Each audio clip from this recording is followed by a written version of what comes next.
Hello friends, welcome back to my channel. मैं हूं आपकी फ्रेंड वर्षा। फ्रेंड्स, आज की इस वीडियो में हम बात करेंगे बीएड एंट्रेंस एग्जाम के कॉमर्स के क्वेश्चंस की। फ्रेंड्स, आज की वीडियो बहुत ही इंपॉर्टेंट वीडियो है क्योंकि आप लोगों की अब तक की बहुत सारी क्वेरी ये थी। जो हमने वीडियो इंग्लिश में अपलोड किए थे उसमें था कि इसको हिंदी में प्रोवाइड किया जाए, और जो हमने हिंदी में दी थी उसके लिए ये रिक्वेस्ट आ रही थी कि इंग्लिश में प्रोवाइड की जाए। तो अब तक हमने जितने भी क्वेश्चंस किए हैं हम उसको एक बार से फिर से डिस्कस करेंगे, हिंदी एंड इंग्लिश दोनों में। तो अगर आप लोगों ने ये वीडियो पहले देख लिए तो आप स्किप कर सकते हैं इन क्वेश्चंस को, क्योंकि वो वाले क्वेश्चंस फिर से रिपीट होंगे। इंग्लिश स्टूडेंट्स को इंग्लिश के क्वेश्चंस दोबारा देखने को मिलेंगे, हिंदी स्टूडेंट्स को हिंदी के questions.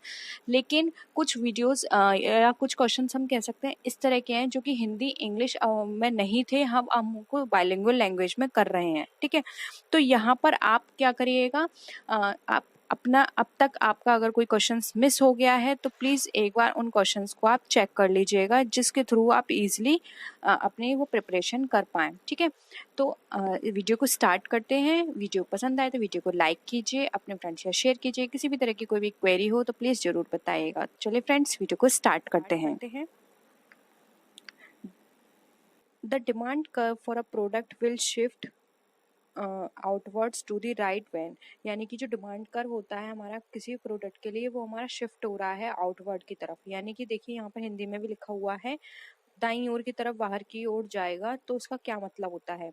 The price of a substitute goods rise, यानी कि जो हमारा जो उसी के जैसा जो स्थानापन अच्छे मूल्य का, जिसको हिंदी में यहाँ पर लिखा गया है, यानी कि उस सिमिलर प्रोडक्ट जो है उसके प्राइस में वो राइस हो जाएगा उसका प्राइस। या फिर कंज्यूमर इनकम फॉल, कंज्यूमर की जो इनकम है डाउन होने पर होगा ऐसा।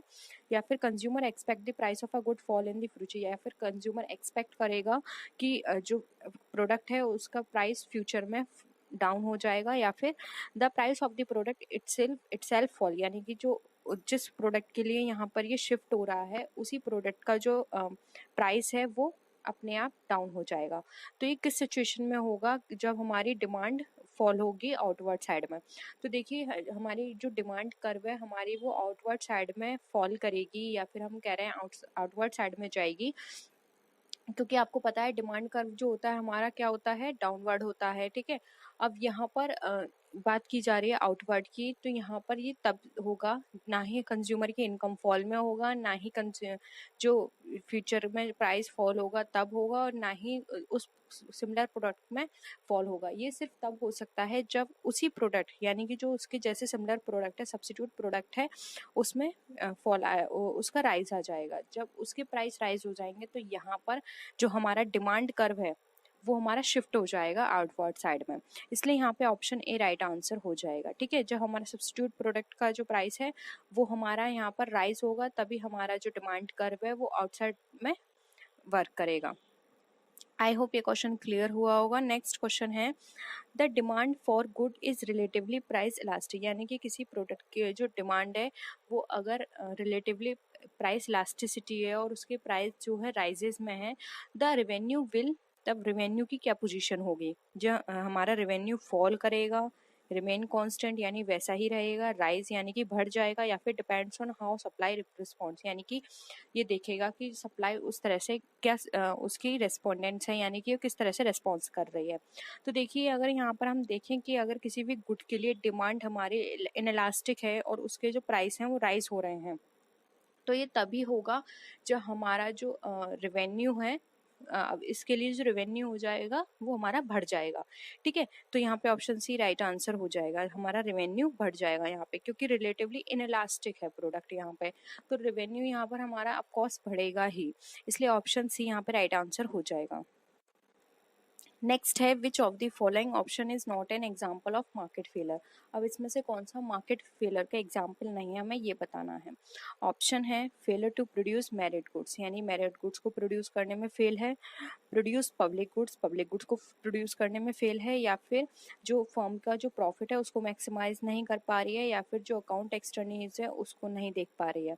तो फ्रेंड्स अगर हम यहाँ पर बात करें तो मार्केट फेलर के लिए ये एक पॉइंट हो सकता है कि वो जो मेरिट गुड्स हैं या पब्लिक गुड्स प्रोडक्ट्स हैं उनको प्रोड्यूस नहीं कर पा रही है। जब उनको प्रोड्यूस नहीं कर पाएगी तो मार्केट में वो किस तरह से वर्क करेगी। उसके साथ ही साथ देखें तो एक्सटर्निटीज़ जो होती हैं उनको उनका जो लेखा जोखा होता है उनको करने में उसको प्रॉब्लम आ रही है, तो उसकी सारी जितनी भी प्रोसेसिंग होगी वो सब बेकार हो जाएगी। तो यहाँ पर ये सारी चीज़ें देखें तो देखिए प्रॉफिट जो है वो यहाँ पर इसमें फिट नहीं बैठ रहा है, क्योंकि यहाँ पर मार्केट फेलर की बात की जा रही है। तो मार्केट फेलर उसकी जो अगर हम बात करें उसकी जो वर्किंग है वो मार्केट से रिलेटेड है। यहाँ पे प्रॉफिट से कोई मतलब नहीं है उसका। वो मार्केट में क्या काम है उसका, प्रोडक्ट को सप्लाई करना और जो भी मार्केट में कंडीशंस हो रही हैं उसका सारे लेखा जोखा रखना, बाहर क्या प्रॉब्लम है, क्या ट्रेंड है, क्या फैशन चल रहा है, ये सारी चीज़ें रखना। जब वो ये सब चीज़ नहीं कर पाएगी तो मार्केट में फेल हो जाएगी। इसलिए यहाँ पर जो इसका एग्जाम्पल नहीं है वो है यहाँ पे option number C, failures of a firm to maximise its profit. ये इसका एग्जाम्पल नहीं है। बाकी सारी सिचुएशंस ऐसी हैं जिसमें एक कंपनी मार्केट फेलर की पोजीशन में जा सकती है अगर वो इन सारी सिचुएशंस पे ध्यान नहीं देगी तो। ठीक है, नेक्स्ट है which of the following is an example of a primary form of business activity. अब इसमें से कौन सा, यहाँ पर अगर हम बात करें तो प्राइमरी बिजनेस एक्टिविटी का प्राइमरी फॉर्म नहीं है। ठीक है, यानी कि प्राथमिक रूप या प्राथमिक कारण नहीं है, जैसे कि hairdressing, automobile production, banking या फिर फॉरेस्ट्री। तो देखिए यहाँ पर अगर हम देखें तो अगर हम बिजनेस एक्टिविटी की बात करें तो देखिए बिजनेस एक्टिविटी कोई भी बिजनेस हो सकता है। तो हेयर ड्रेसिंग भी एक एक्टिविटी है ऑटोमोबाइल प्रोडक्शन में, एंड बैंकिंग भी।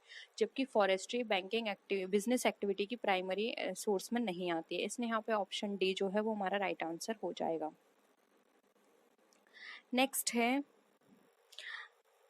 The price of a goods will tend to rise if, यानी कि जो हमारा जो प्राइस है गुड्स का वो उसकी कीमत अगर बढ़ती है तो क्या होगा। The current price is above the equilibrium, यानी कि जो हमारा करंट प्राइस है किसी प्रोडक्ट का वो हमारे इक्विलिब्रियम से ऊपर होगा, या फिर जो हमारा करंट प्राइस है इक्विलिब्रियम के नीचे जाएगा, या फिर हमारी quantity demand is less than quantity supplied, यानी कि जो हमारी जो भी क्वांटिटी डिमांड आ रही है वो हमारी कम हो जाएगी सप्लाई से, या फिर reduction in the cost of substitute commodity, यानी कि जो सब्स्टिट्यूट कमोडिटी है उसमें कमी आ जाएगी उसकी कॉस्ट में।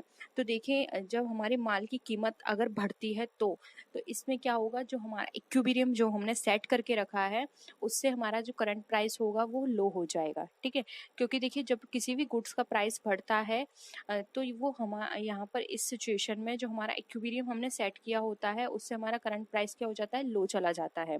इसलिए यहाँ पर जो हमारी कंडीशन आएगी वो हमारी ऑप्शन बी करेक्ट है यहाँ पे। नेक्स्ट है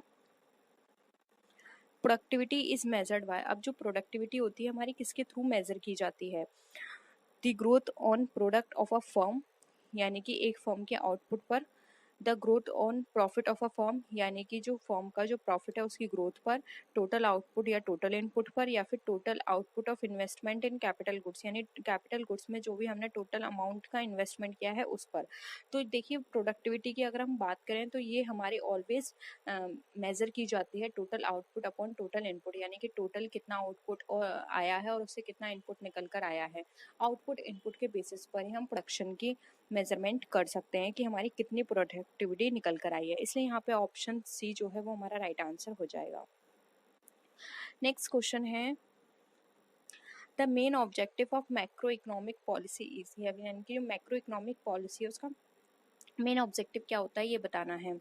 ऑप्शन है a high and stable level of employment, यानी कि एक उच्च और स्थिर लेवल का एम्प्लॉयमेंट देना, यानी कि अच्छा और स्टेबल है। यानी कि स्टेबल का मतलब यहाँ पर ये है कि उनको ऐसा नहीं हो कि कुछ टाइम पीरियड के लिए आप दे रहे हैं, स्टेबल होना चाहिए एम्प्लॉयमेंट उनके लिए। ठीक है, तो इसका ये मतलब है।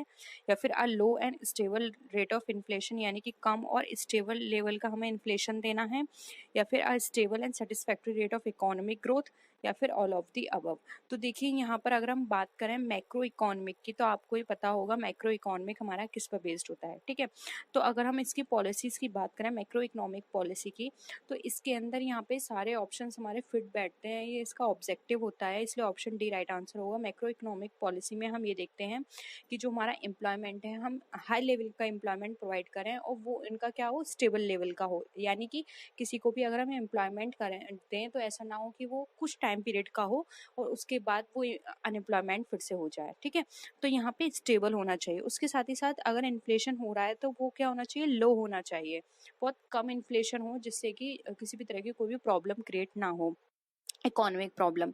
उसके बाद stable and satisfactory rate of economic growth, यानी कि जो हमारी इकोनॉमिक ग्रोथ है वो सेटिस्फैक्ट्री होनी चाहिए, मतलब जितना हमने टारगेट अपना बना के रखा है उतने तो इकोनॉमिक ग्रोथ हमारी होनी ही चाहिए। तो ये सारी चीज़ें मैक्रो इकोनॉमिक पॉलिसी का पार्ट होती हैं, इसलिए ऑप्शन डी यहाँ पे हमारा राइट आंसर हो जाएगा। नेक्स्ट क्वेश्चन पे आते हैं। Who was the first argued that the purpose of business was to make profit, यानी कि पहले किसने बताया था कि बिजनेस का पर्पस होता है प्रॉफिट को बनाना। मिल्टन फ्राइडमैन ने, मार्केट रिचर ने, एलेन स्टेनबर्ग ने, या फिर जॉन क्रेन ने। तो इस तरह के क्वेश्चंस भी जरूर कर लीजिएगा, बहुत पूछे जाते हैं। तो ये बताया था मिल्टन फ्राइडमैन ने कि एक बिजनेस का पर्पस होता है प्रॉफिट को बनाना, ठीक है। स्टैटिक क्वेश्चन था एक तरह से, मतलब एज इट इज, आपको इसमें कुछ समझने वाली बात नहीं है, आपको एज इट इज बस नाम याद रख लेना है। नेक्स्ट है what does the PPE. PPE की यहाँ पे जो और या फिर P3 जो इनिशिएटिव होता है उसमें आपको इसकी फुल फॉर्म बतानी है। Public policy papers, public private partnership, private procurement production, या फिर पर्सनल प्रोडक्शन प्रपोजल। तो देखिए ये भी बहुत सिंपल है, आप सबको पता होगा। पीपी की फुल फॉर्म यहाँ पे होती है public private partnership. Option B यहाँ पे हमारा राइट आंसर है। नेक्स्ट है what does the PFI initiative. अब पीएफआई की फुल फॉर्म बतानी है। Private finance initiative, private physical initiative, public financial initiative, या फिर प्राइवेट फाउंडेशन इनिशिएटिव। तो यहाँ पर देखिए ऑप्शन ए राइट आंसर है। यहाँ पे प्राइवेट फाइनेंस इनिशिएटिव यहाँ पे पीएफआई का फुल फॉर्म होता है। Term late industrialisation refers to, यानी कि जो लेट इंडस्ट्रियलाइजेशन का जो टर्म है वो हमें क्या बताता है। ऑप्शंस हैं the need to delay industrialisation because of its threats to the environment, यानी कि पर्यावरण के लिए खतरे के कारण औद्योगिकरण में देरी की आवश्यकता है, ये बताता है। या फिर ये बताता है the problem faced by many developing countries as they seek to catch up to the levels of development of richer economy, यानी कि बहुत सारी ऐसी डेवलप कंट्रीज हैं जो कि प्रॉब्लम फेस कर रही हैं, जो भी रिचर कंट्रीज हैं उनके लेवल पर आने में। थर्ड ऑप्शन है the believe that it is too late for many countries to industrialise, यानी कि ये विश्वास किया जाता है, ये सोचा जाता है कि बहुत सारी कंट्रीज इंडस्ट्रियलाइजेशन के लिए लेट हो गई हैं। या फिर फोर्थ ऑप्शन है that we are how entering a post industrialized world, जैसे कि या फिर यहाँ पर ये है कि हम जो हमारा जो पोस्ट इंडस्ट्रियलाइजेशन वर्ल्ड है उस पीरियड में हम एंटर नहीं कर पाए हैं, कैसे एंटर करेंगे, ठीक है। तो यहाँ पर देखिए लेट इंडस्ट्रियलाइजेशन की बात करें तो लेट इंडस्ट्रियलाइजेशन का मीनिंग यहाँ पर ये निकल कर आ रहा है कि कोई भी कंट्रीज हैं, बहुत सारी कंट्रीज जो हैं वो लेट हो चुकी हैं इंडस्ट्रियलाइज होने में, ठीक है। यानी कि वो अभी भी पुराने पैटर्न पे चल रही हैं, वहाँ उनकी कंट्रीज में इतनी इंडस्ट्री डेवलप नहीं हो पाई हैं, उनकी यहाँ पे इतनी मैन्युफैक्चरिंग नहीं है, मतलब इंडस्ट्री बेस्ड नहीं है, ठीक है, जिससे कि वो ज्यादा प्रॉफिट अर्न कर पाए, तो लेट हो चुकी हैं अदर कंट्रीज के कंपैरिजन में। इसलिए ऑप्शन सी यहाँ पे हमारा राइट आंसर हो जाएगा। नेक्स्ट है which of the following economist is regarded as having the development the theory of comparative advantage, यानी कि कंपैरेटिव एडवांटेज थ्योरी ये किस इकोनॉमिस्ट ने दी थी। Adam Smith, David Ricardo, John Stiglitz, या फिर अमर्त्य सेन। तो यहाँ पर इसका राइट आंसर है ऑप्शन नंबर यहाँ पे बी, जो कि हमारा डेविड रिकार्डो। नेक्स्ट है under perfect competition in long run हमारी क्या सिचुएशन होगी, हमें ये बताना है। All firms earn normal profit, यानी कि सारी फर्म्स परफेक्ट कंपटीशन में नॉर्मल प्रॉफिट अर्न करती हैं। Few firms earn super normal profit, यानी कुछ फर्म्स जो हैं वो सुपर नॉर्मल प्रॉफिट अर्न करती हैं। All firms are at break even point पर होती हैं। ब्रेक इवन का मतलब होता है no profit and no loss, या फिर नन ऑफ द अबव। तो देखिए यहाँ पर अगर इसकी बात करें तो यहाँ पर राइट आंसर होगा option number A. Perfect competition में लॉन्ग रन में ये कहा जाता है कि सारी कंपनी जो होती हैं, सारी जो भी वहाँ पे फर्म्स होती हैं वो नॉर्मल प्रॉफिट अर्न करती हैं एज अ लॉन्ग रन, ठीक है। तो यहाँ पर ऑप्शन ए हमारा राइट आंसर हो जाएगा। नेक्स्ट क्वेश्चन पे आते हैं। The national income at market price is equal to, यानी कि अगर हम नेशनल इनकम की बात करें वो भी मार्केट प्राइस पर, तो हमारी किसके बराबर होगी। Gross national product at market price, या फिर gross domestic product at market price, net national product at factor price, या फिर नन ऑफ द अबव। तो यहाँ पे नेशनल इनकम की बात कर रहे हैं वो कि मार्केट प्राइस के रेफरेंस में। तो यहाँ पर जो हमारा जो टोटल नेशनल प्रोडक्ट निकल कर आएगा वो हमारे फैक्टर कॉस्ट से रिलेटेड होगा, ठीक है। फैक्टर कॉस्ट के कंपैरिजन में डिफाइन किया जाएगा वो हमारा इक्वल होगा इसके, इसलिए यहाँ पे ऑप्शन सी राइट आंसर हो जाएगा। Net national product at factor cost हमारा ऑलवेज इक्वल होता है नेट नेशनल जो नेट नेशनल इनकम होती है मार्केट प्राइस के, ठीक है। तो यहाँ पे ऑप्शन सी जो है वो हमारा राइट आंसर है। नेक्स्ट क्वेश्चन है, if there is a single buyer it is called, यानी कि अगर सिंगल बायर होता है तो उसे हम क्या कहते हैं, मोनोपोली, ओलिगोपोली, मोनोप्सोनी या फिर नन ऑफ द अबव। तो अगर हम सिंगल बायर की बात करें तो वो होता है हमारा मोनोप्सोनी। मोनोपोली में सिंगल सेलर होता है, ओलिगोपोली में फ्यू होते हैं, ठीक है। तो यहाँ पे सिंगल बायर की बात की जा रही है जो कि मोनोप्सोनी में होता है, ऑप्शन सी राइट आंसर है यहाँ पे। नेक्स्ट आते हैं, a firm is having increasing returns to scale means, यानी कि एक फर्म है जिसका रिटर्न स्केल जो है इंक्रीजिंग लेवल पर है, ठीक है। तो इसका क्या मतलब होता है, यानी कि इंक्रीजिंग कॉस्ट पर है, कांस्टेंट कॉस्ट पर है, डिक्रीजिंग कॉस्ट पर है या फिर none of the above.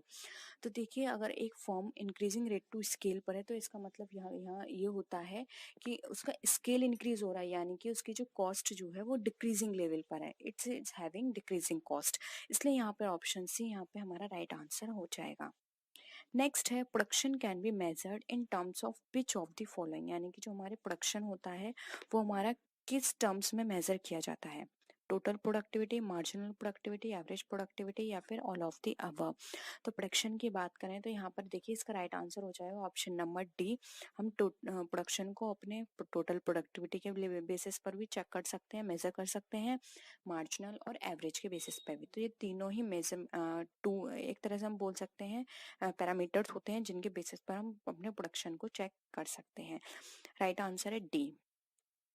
Next है, which is not covered under the scope of managerial economics, managerial economics के अंदर कौन सा कवर नहीं किया जाता हमें ये बताना है, profit management, accounting theory, pricing policy या फिर प्रोडक्ट एनालिसिस। तो देखिए यहाँ पर बात की जा रही है मैनेजरियल इकोनॉमिक्स के अंदर की, तो यहाँ पे इसका राइट आंसर हो जाएगा ऑप्शन नंबर बी जो कि हमारा अकाउंटिंग थ्योरी। अकाउंटिंग थ्योरी हमारा मैनेजमेंट का पार्ट नहीं है, जबकि प्रॉफिट मैनेजमेंट हमारा मैनेजरियल पार्ट है, प्राइसिंग पॉलिसी देखना मैनेजरियल पार्ट है और प्रोडक्शन एनालिसिस करना भी मैनेजरियल इकोनॉमिक्स का पार्ट है, जबकि अकाउंटिंग थ्योरी हमारे अकाउंटिंग का पार्ट होता है, ठीक है। तो ये सारा यहाँ पे ऑप्शन बी जो है वो यहाँ पे इस पे लाइन नहीं कर रहा है। नेक्स्ट है, डिमांड एनालिसिस इंक्लूड, यानी कि जो डिमांड एनालिसिस होती है उसमें क्या चीज़ इंक्लूड की जाती है, demand forecasting, demand elasticity study, indifference curve analysis या फिर ऑल ऑफ द अबव। तो देखिए यहाँ पर इसका राइट आंसर हो जाएगा option number D. Demand analysis के अंदर हम फोरकास्टिंग भी करते हैं, इलास्टिसिटी की स्टडी भी देखते हैं कि कौन सा प्रोडक्ट कितना इलास्टिसिटी है उसकी, यानी कि कौन सा प्रोडक्ट प्राइस से कितना वेरी कर रहा है, ठीक है, कितना उस पर इफेक्ट पड़ता है। इंडिफरेंस कर्व एनालिसिस भी हम इसके अंदर चेक करते हैं, ये सारी चीजें हमारे डिमांड एनालिसिस के अंदर आती हैं, इसलिए ऑप्शन डी राइट आंसर हो जाएगा। आई होप यहाँ तक आपको सारी चीजें क्लियर होंगी। नेक्स्ट है, लॉ ऑफ डिमांड इम्प्लाइज। अब जो लॉ ऑफ डिमांड है वो हमें क्या बताता है, बहुत सिंपल है, आप इस सबको बता सकते हैं, qualitative relationship between demand and supply, quantitative relationship between price and demand, quantitative relationship between price and demand या फिर quantitative relationship demand between demand and supply। तो देखिए यहाँ पर लॉ ऑफ डिमांड की बात की जा रही है, याद रखना है यहाँ पे फ्रेंड्स आप।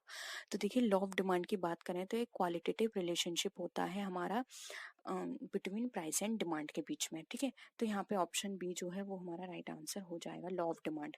और अगर इसके बाद ये तो हमारा हो गया लॉ ऑफ डिमांड, अगर हम इलास्टिसिटी ऑफ डिमांड की बात करते तो यहाँ पर आ जाता हमारा क्वांटिटेटिव, ठीक है। यहाँ पे ऑप्शन बी राइट आंसर हो जाएगा। नेक्स्ट है, which one of these is an exception of law of demand. अब इसमें से कौन सा एक्सेप्शन है लॉ ऑफ डिमांड का, demonstration effect of goods, given goods, future scarcity of goods या फिर all of the above.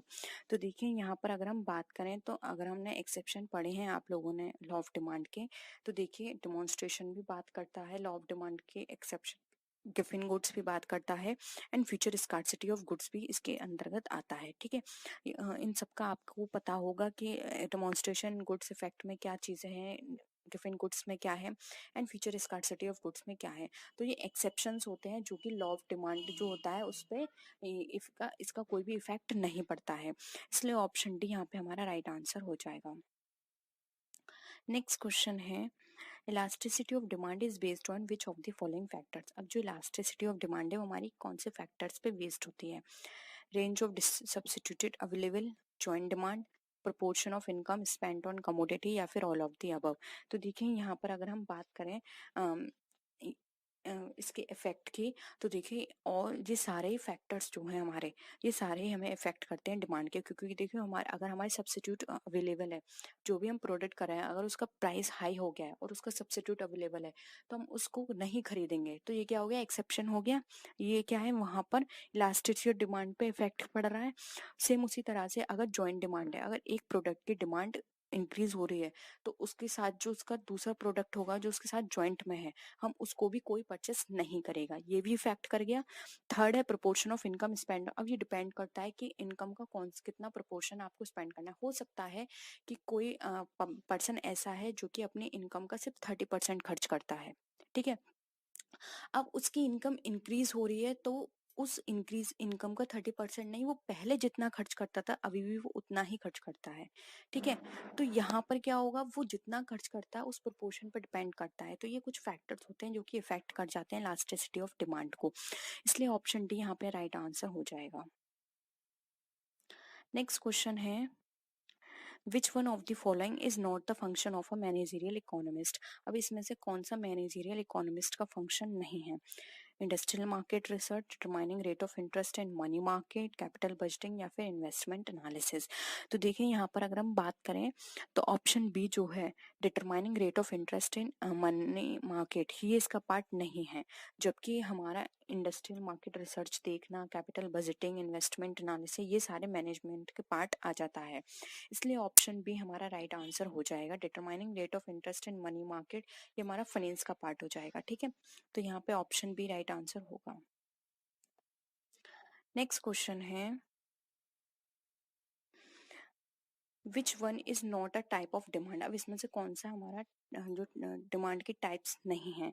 Price demand, derive demand, supply demand, या फिर जॉइंट डिमांड। तो देखिए यहाँ पर प्राइस डिमांड, डिराइव डिमांड और जॉइंट डिमांड, ये तीनों पार्ट हैं, जबकि सप्लाई डिमांड हमारा टाइप ऑफ डिमांड में नहीं आता, तो ऑप्शन सी राइट आंसर हो जाएगा। नेक्स्ट है which is not the type of elasticity of demand. अब इलास्टिसिटी ऑफ डिमांड में कौन सा इसका टाइप नहीं है? Price elasticity, income elasticity, supply elasticity, या फिर एडवर्टाइजिंग इलास्टिसिटी। तो आपने टाइप्स ऑफ इलास्टिसिटी पढ़ी होगी, कितने टाइप्स की हमारे इलास्टिसिटी ऑफ डिमांड है। तो देखिए उसमें से अगर हम बात करें तो हमने इसके अंदर प्राइस पढ़ी है, इनकम पढ़ी है और एडवर्टाइजिंग पढ़ी है। सप्लाई इलास्टिसिटी नहीं होती है, इसलिए ऑप्शन सी यहाँ पर भी राइट आंसर हो जाएगा। Globalization can operate problem for business because. अब ग्लोबलाइजेशन कैन क्रिएट प्रॉब्लम। अब ग्लोबलाइजेशन किस तरह से प्रॉब्लम क्रिएट करता है बिजनेस में? It can result in more competition, first option. Second है इट इंक्रीज वल्नरेबिलिटी टू। अब यहाँ पे वल्नरेबिलिटी का मतलब मैं आपको बता देती हूँ, इसका मतलब होता है नाजुक, ठीक है। आप लोग बोलते हैं कि कुछ डिफिकल्ट वर्ड होते हैं वो समझ नहीं आते, तो इसका मतलब होता है नाजुक। To political risk and uncertainty when operating abroad, it means that they can increase price, या फिर ऑल ऑप्शंस आर करेक्ट। तो फ्रेंड्स यहाँ पर अगर हम देखें तो देखिए it increase vulnerability to political risk and uncertainty when operating abroad. अब हम अपने बिजनेस को अब्रॉड में ऑपरेट कर रहे हैं, तो इससे जरूरी नहीं है कि हमारे जो पॉलिटिकल रिस्क है उसको प्रॉब्लम हो या फिर कुछ किसी भी तरह की अनसर्टेनिटी आए, ये जरूरी नहीं है। ये डिपेंड करता है कि हमारी जो फंक्शनिंग है वो किस तरह से काम करे। अगर हमने प्लानिंग सही तरह से की है, सारी चीजें हमने बेटर तरीके से की हैं, तो इस तरह की रिस्क आने की जरूरत नहीं है, ठीक है। नेक्स्ट है it means they can increase price. ये भी जरूरी नहीं है कि वो प्राइस इंक्रीज करें, ठीक है। यहाँ पर जो राइट आंसर होगा वो होगा ऑप्शन है they can it can result in more competition. वो कॉम्पिटिशन जरूर बढ़ जाता है, क्योंकि फ्रेंड्स सोचिए अगर आपकी कंट्री में पहले से 50 कंपनी है जो वर्क कर रही हैं किसी एक प्रोडक्ट में या किसी एक नेचर में, ठीक है।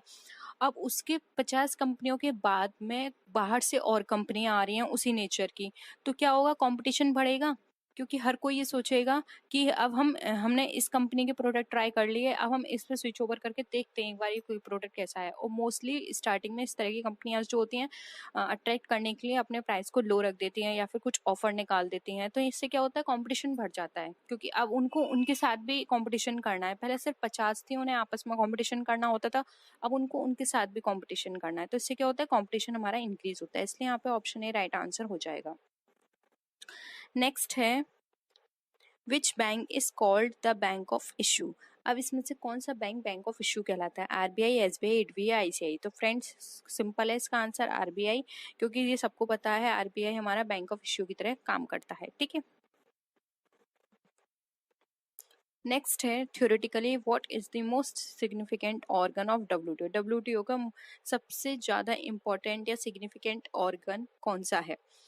The council of for trade in goods, the ministerial conference, the general council, the committee on trade and development. तो देखिए यहाँ पर अगर हम बात करें तो राइट आंसर हो जाएगा option B, ministerial conference. Ministerial conference most important part होता है डब्ल्यूटीओ का, जो कि सारी चीजों को ऑर्गेनाइज करके चलता है। ठीक है, नेक्स्ट क्वेश्चन है in this type of economic system the government intervention will be absent. अब इसमें ये बात की जा रही है किस टाइप की इकोनॉमिक सिस्टम है गवर्नमेंट इंटरवेंशन हमारा एब्सेंट होता है? Free enterprise economy, socialist economy, mixed economy या फिर नन।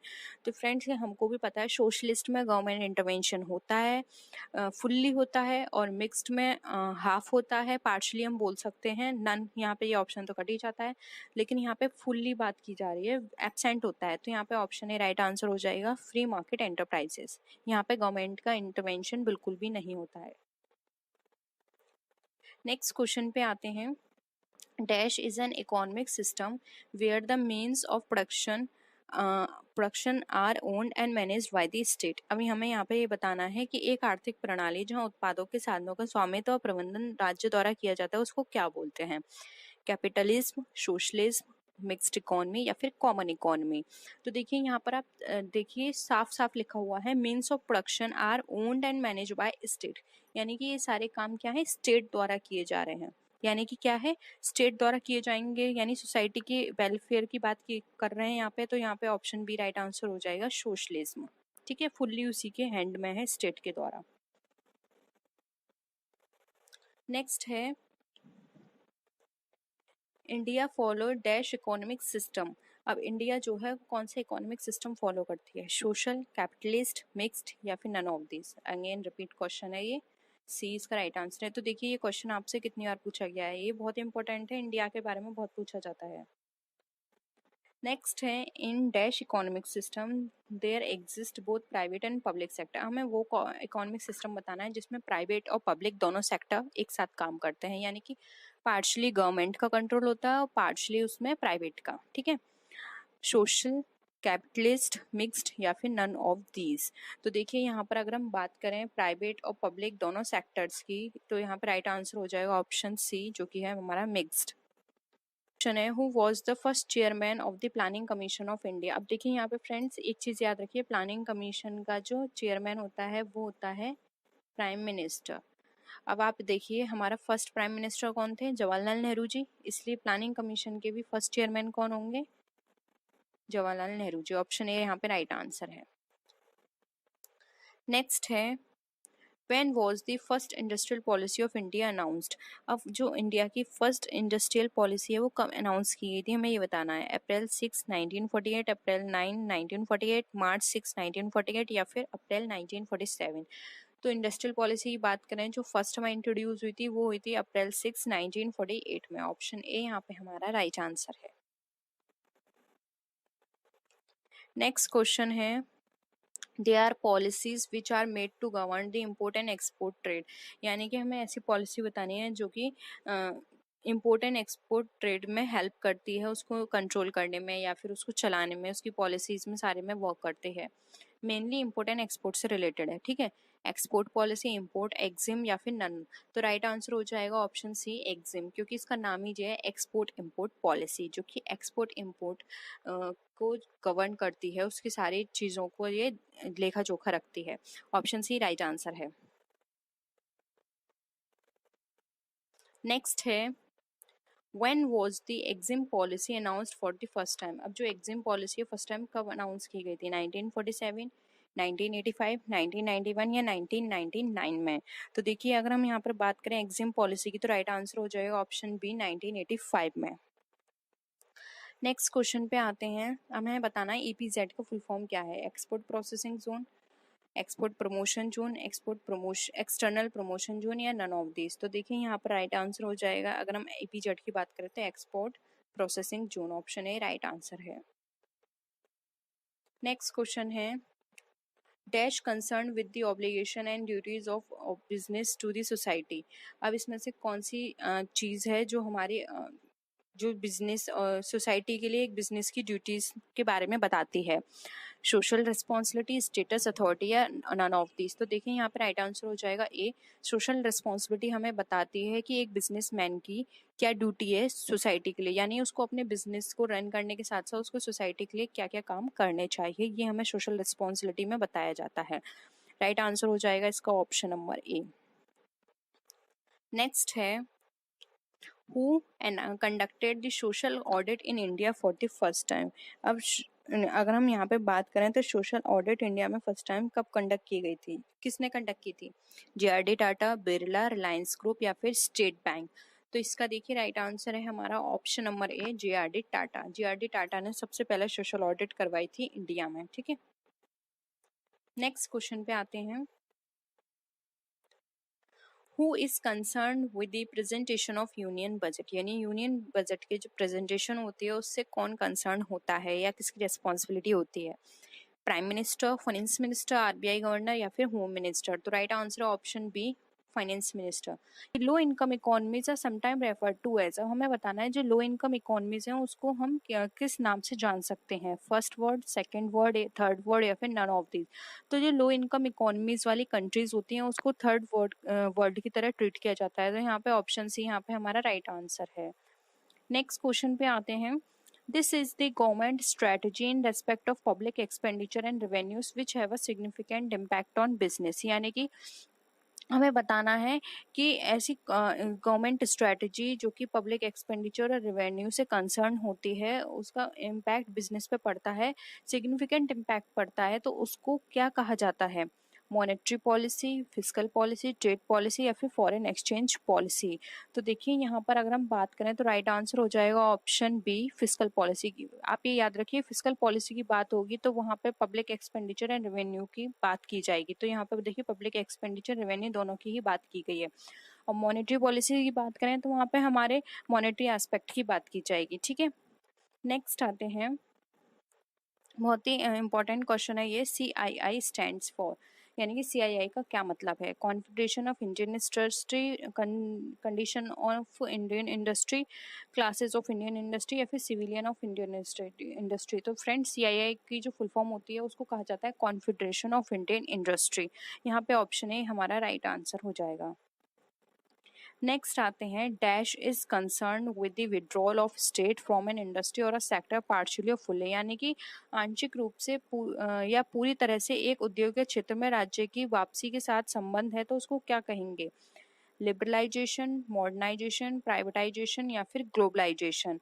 तो फ्रेंड्स इसको कहा जाता है, अगर हम बात करें तो प्राइवेटाइजेशन, क्योंकि यहाँ पे क्या हो रहा है एक इंडस्ट्री या सेक्टर को सारी चीज़ें प्रोवाइड करा दी गई हैं, फिर वो चाहे फुल पार्शली हो या फुल्ली।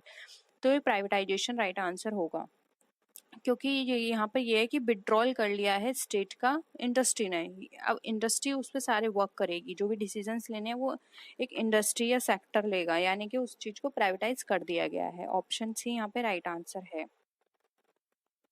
नेक्स्ट आते हैं, in which year government of India appointed the Rangarajan committee on disinvestment in PSE, यानी कि पब्लिक सेक्टर एंटरप्राइजेस।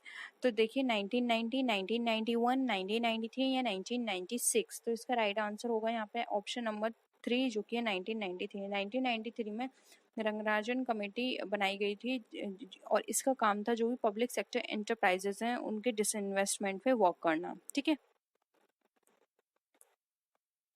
नेक्स्ट आते हैं, the government of India constituted a public sector disinvestment commission on, या हमें बताना है जो पब्लिक सेक्टर डिसइन्वेस्टमेंट कमीशन है वो कॉन्स्टिट्यूट किया गया था गवर्नमेंट के द्वारा, तो कब किया गया था? 15 मार्च 1991, 23 अगस्त 1993, 23 सितंबर 1993 या फिर 6 मई 1994। तो राइट आंसर है यहाँ पे ऑप्शन नंबर 2 जो कि है 23 अगस्त 1993 को, बी यहाँ पे हमारा राइट आंसर है।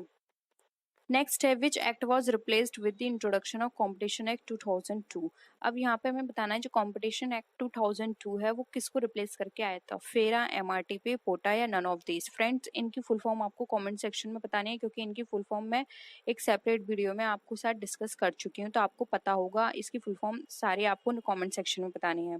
तो यहाँ पे बात करें कॉम्पिटिशन एक्ट की, तो कॉम्पिटिशन एक्ट आया था एमआरटीपी को रिप्लेस करके, क्योंकि एमआरटीपी में बहुत सारी ऐसी कमियां थी जिसके थ्रू जो फेयर इंडस्ट्री में जो भी कंपटीशन हो रहा था वो फेयर तरीके से नहीं हो रहा था। तो कंपटीशन को और भी ज़्यादा बढ़ावा देने के लिए और भी ज़्यादा उनको इनकरेज करने के लिए कंपटीशन एक्ट लाया गया जिससे कि सारी चीज़ें फेयर तरीके से चलती रहें। ठीक है, तो यहाँ पे कंपटीशन एक्ट ने रिप्लेस किया एमआरटीपी एक्ट को।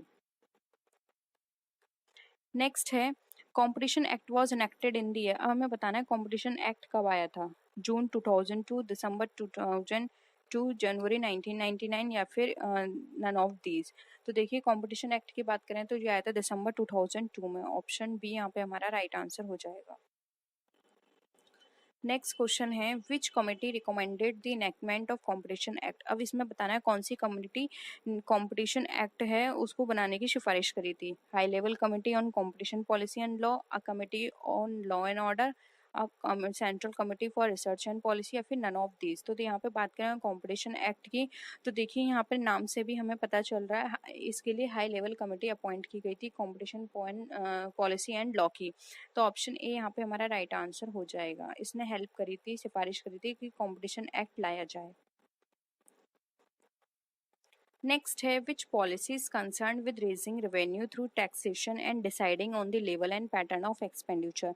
यानी कि हमारी कौन सी पॉलिसी है जो कि हेल्प करे कंसर्न होती है रेवेन्यू को रेज करने में टैक्सेशन के थ्रू या फिर जो एक्सपेंडिचर है उसके पैटर्न के लेवल को डिसाइड करके कौन सी पॉलिसी ये बताती है हमें, मॉनेटरी, फिजिकल, कैश या फिर नन ऑफ दीज। तो ये भी मैंने अभी आपको ऊपर बताया था, अगर रेवेन्यू एक्सपेंडिचर इन सब चीज़ों की बात हो रही है, पब्लिक एक्सपेंडिचर की बात हो रही है, रेवेन्यू की बात हो रही है, तो वहाँ पर आएगी हमारी फिजिकल पॉलिसी। ऑप्शन बी यहाँ पे राइट आंसर है। फिजिकल पॉलिसी हमारी हेल्प करती है जो हमारा रेवेन्यू है वो किस तरह से हम रेस करें, फिर वो चाहे टैक्सेशन के थ्रू हो सकता है या फिर एक्सपेंडिचर का जो हमारा पैटर्न है उसको इंक्रीज करके या फिर क्या पैटर्न होना चाहिए इसके बेसिस पर ये डिसाइड करती है कि हम अपने रेवेन्यू को किस तरह से रेस कर सकते हैं। ऑप्शन बी यहाँ पे हमारा राइट आंसर है।